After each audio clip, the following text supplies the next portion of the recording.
Israel के खिलाफ तुर्की ने मोर्चा खोल दिया है। ईरान जंग के बीच तुर्की ने मदद करने का ऐलान किया है। लेबनान से लेकर गाजा तक इजराइल के मंसूबों के खिलाफ अब तुर्की उतर आया है। वहीं ईरान ने लाल सागर को अपने हथियार के तौर पर इस्तेमाल करने की बात कही है। तैयारी चल रही है कि वहां भी सेना उतारी जाएगी। क्लैश रिपोर्ट के हवाले से एक बहुत बड़ी खबर सामने आई है। दरअसल अब नेतन्याहू के खिलाफ वारंट जारी हो गया है। इस्तांबुल की अदालत ने मानवता के खिलाफ अपराधों के लिए नेतन्याहू के खिलाफ गिरफ्तारी वारंट जारी किया है। इस्तांबुल की एक अदालत ने सुमित फ्लोटिला मामले को लेकर उसे सैन्य कब्जे को लेने को लेकर इजराइल के प्रधानमंत्री बेंजामिन नेतन्याहू के खिलाफ अंतर्राष्ट्रीय गिरफ्तारी वारंट जारी करने का आदेश दिया है। यानी कि इंटरनेशनल कोर्ट में नेतन्याहू को खड़ा होना पड़ेगा, उसके लिए वारंट जारी कर दिया गया है। अगर नेतन्याहू किसी भी ऐसे देश में जाते हैं जहां पर आईसीसी लागू है, यहाँ पर या फिर वो देश इंटरनेशनल कोर्ट के लॉ को मानता है, तो वहां पर अगर नेतन्याहू गए तो उन्हें वहां से गिरफ्तार किया जा सकता है। क्लैश रिपोर्ट के हवाले से एक बहुत बड़ी खबर और सामने आई है, जिसमें तुर्की के प्रेसिडेंट एर्दोगान का बयान है और यही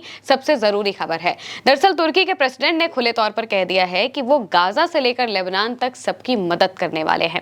उन्होंने कहा, गाजा से लेबनान तक, सोमालिया से सीरिया तक, अराकान से सूडान तक, जहां भी कोई दबा हुआ इंसान है, जहां भी कोई आंखों में आंसू और झुका हुआ सिर लिए हुए है, हम उन पर अपने पंख फैलाते रहेंगे। मैं अपने युवाओं से हमेशा ये बात कहना चाहता हूं, उन्हें कहता हूं कि वो ध्यान में रखें कि जैसे ही 10 साल पहले थी, आज भी दुनिया की नजरें हम पर हैं।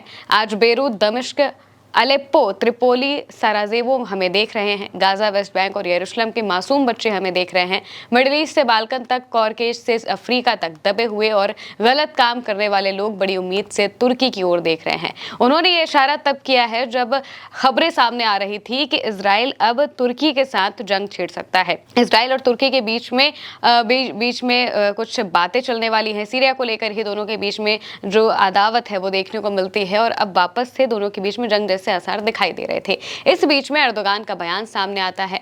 उन्होंने जो बयान दिया उसमें गाजा और लेबनान का सबसे बड़ा जिक्र था। सबसे पहला जिक्र था गाजा और लेबनान का। दोनों ही जगहों पर इजराइल हमले कर रहा है। इजराइल जो है वो बमबारी कर रहा है। लेबनान में हिजबुल्लाह के ठिकानों को निशाना बना रहा है और उन पर हमला कर रहा है, और इसके अलावा जो आम लोग हैं उनके घरों पर भी बमबारी की जा रही है। इसके अलावा गाजा में जो आम लोग हैं उन पर हमले किए जा रहे हैं। इन दोनों ही जगहों पर जो संगठन है उन्हें ईरान फंडिंग देता है। ईरान उन्हें पालता पोसता है और उन्हें वहां पर लड़ने की शक्ति देता है।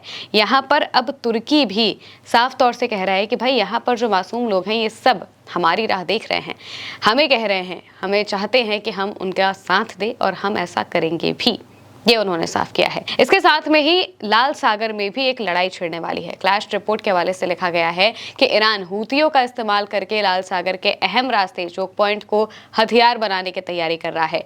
होर्मुज स्ट्रेट में रुकावट पैदा करने के बाद अब उसके अमेरिका और उसके सहयोगियों के खिलाफ एक नया रणनीतिक मोर्चा खोलने के लिए लाल सागर के बाब अल मंडेब स्ट्रेट को ब्लॉक करने के मकसद से अपने सहयोगी हूती गुटों को तैनात कर रहा है। तेहरान वाशिंगटन के साथ टकराव को और बढ़ाने की तैयारी कर रहा है। इसके लिए वो समुद्र के एक और अहम रास्ते को हथियार के तौर पर इस्तेमाल करने की योजना बना रहा है और अपने हूती सहयोगियों के जरिए लाल सागर की बाब अल मंडेब स्ट्रेट को बंद करने की धमकी भी दे रहा है। होर्मुज स्ट्रेट से होने वाली वैश्विक शिपिंग पर पहले ही रोक लगाने के बाद यमन में ईरान समर्थक ताकत अब अदन की खाड़ी को भी बंद करने के लिए एक ऑपरेशनल गठबंधन का संकेत दे सकती है। इस रणनीतिक बदलाव से दुनिया के दो सबसे अहम एनर्जी कॉरिडोर सीधे खतरे में पड़ जाएंगे, खासकर ऐसे समय में जब ईरान के अंदर अमेरिकी हमले तेज हो रहे हैं। साथ में यह भी कहा जा रहा है कि अगर मौजूदा जो हालात हैं वो और बिगड़े तो एक ऑपरेशनल अलायंस के तहत बाब अल मंडेब स्ट्रेट और होर्मुज स्ट्रेट को बंद कर दिया जाएगा।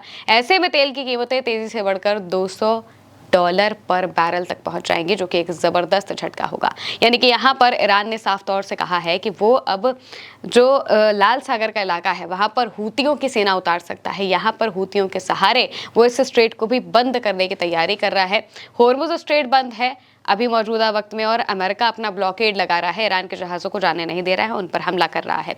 इस बीच में ईरान ने साफ तौर से इस बात को कहा है कि भाई अब होर्मुज स्ट्रेट के अलावा एक और स्ट्रेट बाब अल मंडेब पर भी हमारा निशाना है और यहाँ पर भी हम अपना काम कर सकते हैं। प्रेस टीवी के हवाले से एक और बड़ी बात कही जाती है। ईरानी सेना के प्रवक्ता ब्रिगेडियर जनरल अकरामी निया चेतावनी दे रहे हैं और कह रहे हैं कि जब तक अमेरिका इस रणनीतिक जलमार्ग के प्रबंधन के लिए ईरान के अधिकार को स्वीकार नहीं करता तब तक होर्मुज स्ट्रेट बंद रहेगा।